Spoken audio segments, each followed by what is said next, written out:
Hello, I'm Komal Sharma, and you're listening to the Lounge Podcast, a weekly show that gives you music, movies, art, and culture news. Today, we're going to find out about a traveling literature fest. It's a very exciting train journey across 5 cities of India with 2 Australian authors, 3 Indian authors, and a cool pop up portable library. And lots of meetings, events, book readings in each of the cities. This is Bookwala, the first roving writers festival. It's organized by the Asia Link Writing Program at the University of Melbourne, Australia. It's part of the Oz Festival, which is an Australian cultural fest. It began on October 31st at Mumbai Lit Fest. The group is currently in Goa, and then they join the Bangalore Literature Festival, then visit Chennai and finish at Pondicherry. There's poet Sudeep Sen, novelist and critic Chandrahas Chaudhary, journalist and fiction writer Annie Zaidi, and young adult author Kirsty Murray, and the non-fiction writer Benjamin Law.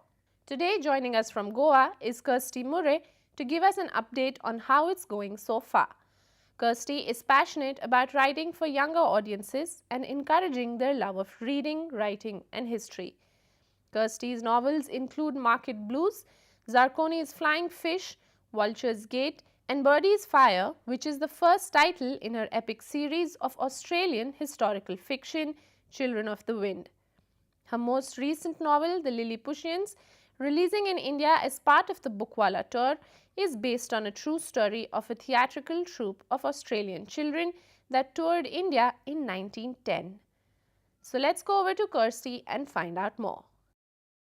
Hi Kirsty, welcome to the Lounge Podcast. Thanks, Karam. Very nice to be chatting with you. So, a traveling literature festival, that's quite an interesting idea. Tell us, how did this come about?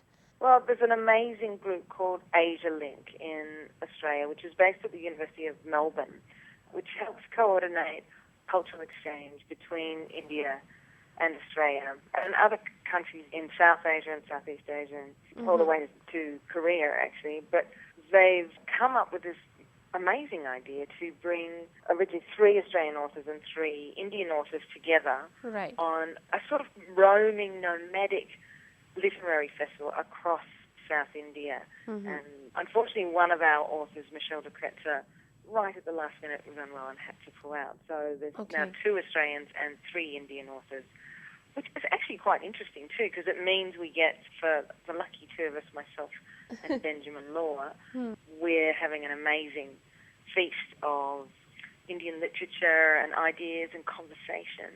And we're traveling with a portable library of handmade bookshelves, which contain 1,000 Australian books. And these books, so pretty impressive. It's a lot of luggage. You wouldn't believe the chaos getting on the train at Mumbai with 5 authors, the designer of the bookcases, our 3 fabulous minders, and about 200 pieces of luggage. It was pretty crazy. But we're a good team, actually. It's quite a bonding thing to be traveling with other authors. I can imagine with all that luggage. You're in the second leg of the book festival. You're in Goa right now, correct? That's right. We're in Goa. We started the festival at Mumbai Lit Live, the literature festival there, and all 5 of us did events in the festival. And so what kind of events? Maybe give us one instance of... Well, Sudeep Sen, the Indian poet, he launched a new anthology of Indian poetry in English, which was a beautiful event. And Chandra's Chandra talked about 10 ways that a novel can change your life, which is an ongoing conversation we'll be having right across India. And Annie Zaidi chaired a very fiery panel on feminism and gender, and also talked about the writer as activist. I talked about cross-cultural narratives and ran writing workshops, as did Benjamin Law, the other Australian. And Benjamin was on a panel on queer culture in India and talking about his new book, Asia. So we were all very busy attending each other's events and exchanging conversations. And lots of local participation? Yes, terrific participation, actually. particularly in my workshop, we ran out of chairs, which was Okay, very exciting. that's In interesting. a workshop, to get people working and then have them standing and still writing is very impressive. Right, So, right. I believe you've been in India before, and in fact, you've traveled by Indian Railways before. yeah, well, I came to India in 2007 for the first time to do an Asia Link literature residency at the University of Madras. I spent 3.5 months based there Okay. and I wrote a book on the back of the research that I conducted while I was there. And Right, the travelling with my- Lilliputians, is that the one? That's right, The Lilliputians, which Okay. has been published by Young Zuban.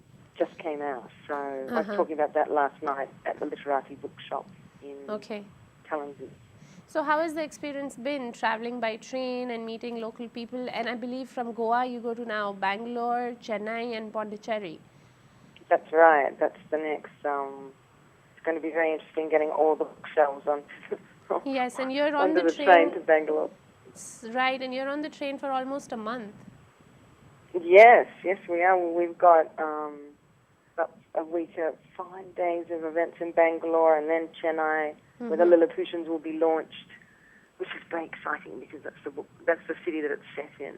Okay. That's my novel, and then down to Pondicherry to end the tour. And so, yeah, it's a very unique concept, the tour, actually. The Nicholas Lowe and Catriona Mitchell from Asia Link came up with the idea that this would be a new way of doing cultural exchange and a new way of empowering Australian authors to engage with India and for building a realer connection with Right. Yeah, a more it's authentic really connection with Indian writers. Right, it's cross-cultural in so many ways since you're moving from, because India also is so vast, each city and each place is different, so it's quite a cool idea. All right, I wish you all the best and have a great time, Kirsty. Thanks for joining us.